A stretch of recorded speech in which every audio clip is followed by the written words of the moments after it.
Welcome back. Well, Congress expecting to host some important visitors today. President Trump will meet with Senate Republicans over a working lunch, while Secretary of War Pete Hegseth will give a classified briefing to the House Republican Study Committee on the Pentagon's initial $350 billion defense budget request, and now the additional $80 billion in supplemental funding to cover the cost of the Iran conflict.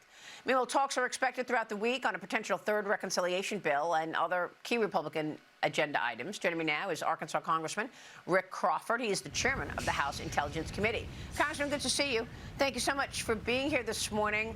What are your expectations for these meetings? For example, Department of War, Pete Hegseth, and his asks for the larger $350 billion defense package, and then the supplemental $80 billion needed to cover the cost of the war.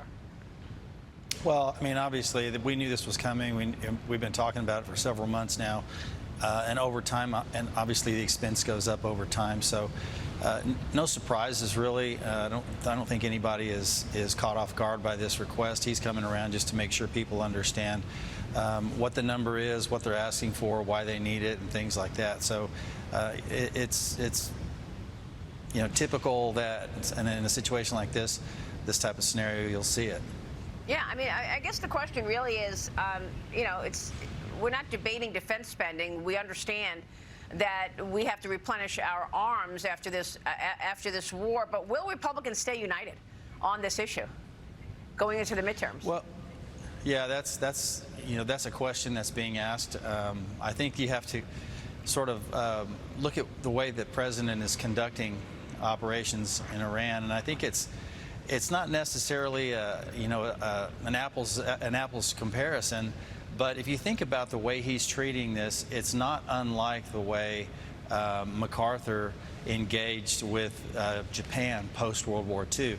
I mean, you could play it the other way and go, well, we're going to, what happened in Germany at post-World War I, where they just almost subjugated the German people and humiliated the German people, and that led to Hitler and the rise of Nazism. And I think MacArthur was determined not to repeat that. If you take those lessons from history, it's quite clear that President Trump has a different vision of how to treat an adversary, and could turn this into, maybe lemonade out of lemons here, and do some good for not only the Iranian people, but certainly for the American people, and stabilizing the region. So I think there's an historic context here that's being lost. But that's what I think the message needs to be in order to galvanize not just the Republican Party, but the American people. What about that War Powers bill yesterday, and what is the feeling in terms of the memorandum of understanding and these negotiations? President Trump has been putting his red line out there: no nuclear weapons, no work toward nuclear weapons, and open up the Strait of Hormuz. Gas prices and oil prices have been responding, obviously going down. What's your take on this deal? Well, I think that, it remains to be seen if Iran can be held to account. I mean, we're dealing with folks like Iran that have a history of being duplicitous, is a kind assessment.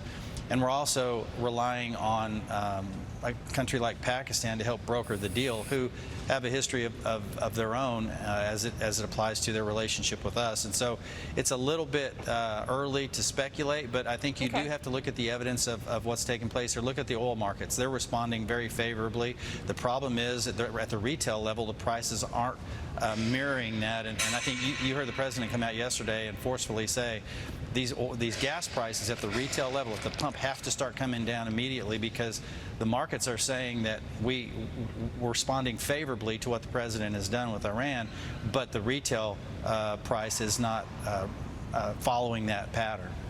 And yet there's a whole host of things you and your colleagues want to get done before the midterms. I mean, FISA is one. The Foreign Intelligence Surveillance Act expired earlier this month after both the House and Senate failed to pass an extension.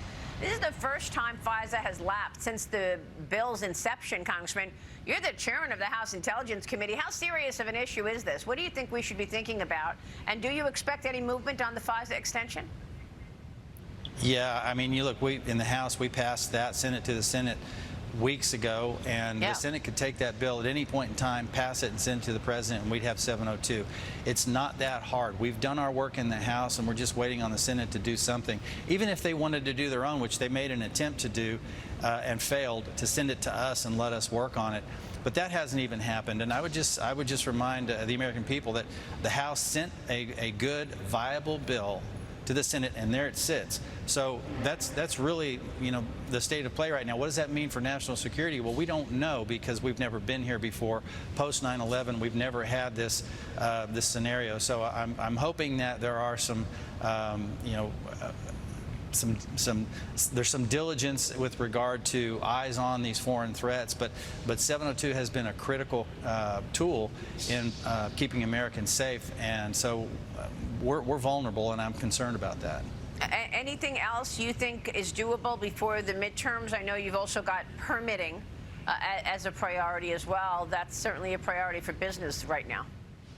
Oh, absolutely. I mean, we're doing a lot of things over here in the House. I mean, we're getting ready to mark up a Water Resources Development Act again, which is something we do every 2 years. We've got a a transportation bill that we've worked and a farm bill that we sent to the Senate. There's been a lot of activity over on the House side, and we've still got obviously days on the calendar to get some work done before election. And so we're got our heads down doing our work, and Speaker Johnson has maintained an aggressive schedule to try and deliver for the American people. All right, time is of the essence. I know you've got about 14 days left legislatively to get done what you can before the August recess as well. Congressman, it's always great to see you. Thank you so much, Mr. Chairman. Yes, ma'am.